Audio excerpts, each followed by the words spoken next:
Start record. Assalamualaikum warahmatullahi wabarakatuh.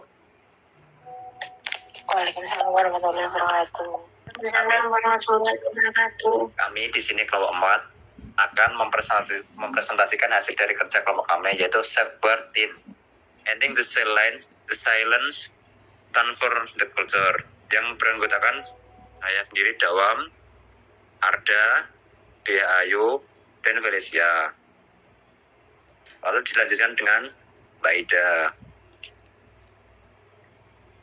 Baik, selanjutnya ada sosial isu, yaitu menurut data Pusiknas Polri, kasus perlindungan melonjak 2 kali lipat dari tahun 2023 ke 2024. Bahkan di tahun 2025, tren korban kekerasan anak terus naik hingga 18,7%. Hal ini bukan lagi masalah kecil, melainkan krisis nasional. Mayoritas kasus bersifat fisik, 55,5%. Namun, perundungan psikologis dan cyberbullying menyasar 2/3 remaja pada usia 13 hingga 17 tahun. Lalu ada IDEO approach, empati, dan define.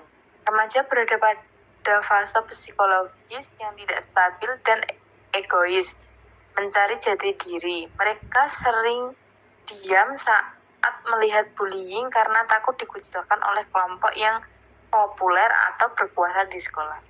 Selanjutnya, adapun data kasus, di sini bisa kita lihat proporsi kasus KPAI pada tahun 2025. Di sini kasus bullying banyak terjadi di luar lingkungan sekolah.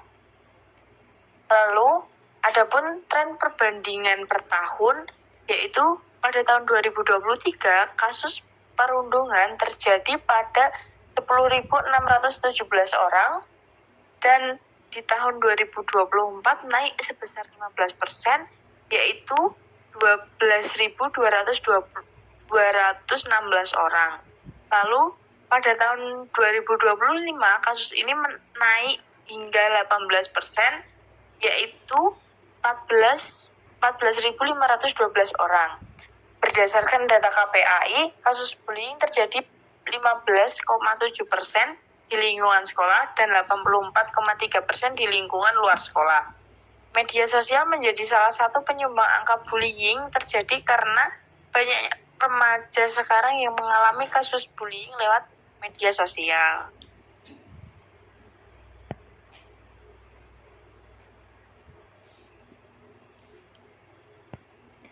Selanjutnya ada target market. Yang pertama dari segi segmen, yaitu sekolah menengah pertama atau SMP, dan SMA di wilayah Jawa Timur, Sumatera Utara, dan Jawa Barat. 3 wilayah dengan angka laporan tertinggi menurut Polri. Selanjutnya, user persona. Siswa yang menjadi saksi bisu atau bystanders dan korban yang merasa tidak berdaya secara ekonomi ataupun fisik.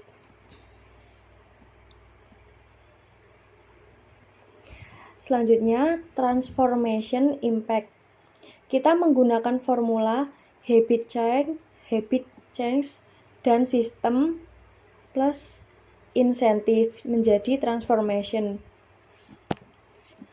Sistem platform pelaporan transkripsi yang langsung terhubung ke konselor sekolah dan database pemantauan internal tanpa diketahui oleh pelaku. Habit change mengubah kebiasaan remaja dari menonton atau diam menjadi pelindung rekan atau upstander.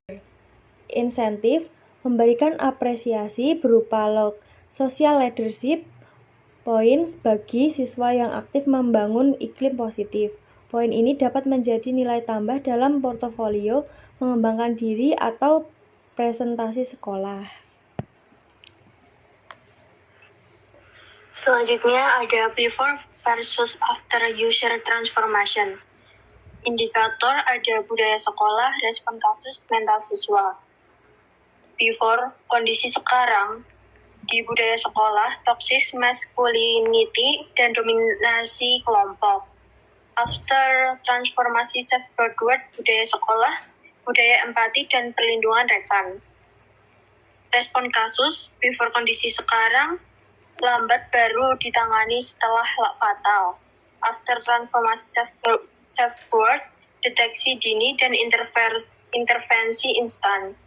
Mental siswa, before kondisi sekarang, takut merasa tidak punya tempat aman. After transformasi self-worth, percaya diri karena ada sistem pelindung. Selanjutnya, revenue model. B2B subscription, sekolah atau yayasan pendidikan membayar biaya langganan bulanan untuk penggunaan sistem dashboard, keamanan, dan pelaporan. Yang kedua, Certif Training, layanan pelatihan anti-bullying bersertifikat untuk guru dan staf sekolah.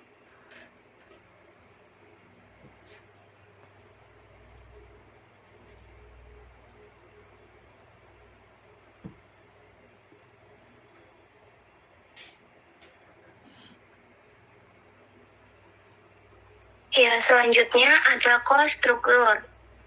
Teknologi dan data security, biaya pemeliharaan, server dan enkripsi data agar laporan tetap anonim dan aman.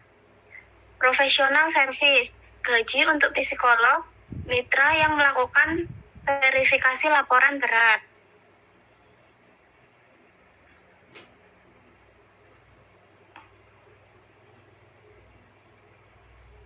Sekian dari kelompok kami. Jika ada salah kata, mohon maaf sebesar-besarnya. Wassalamualaikum warahmatullahi wabarakatuh.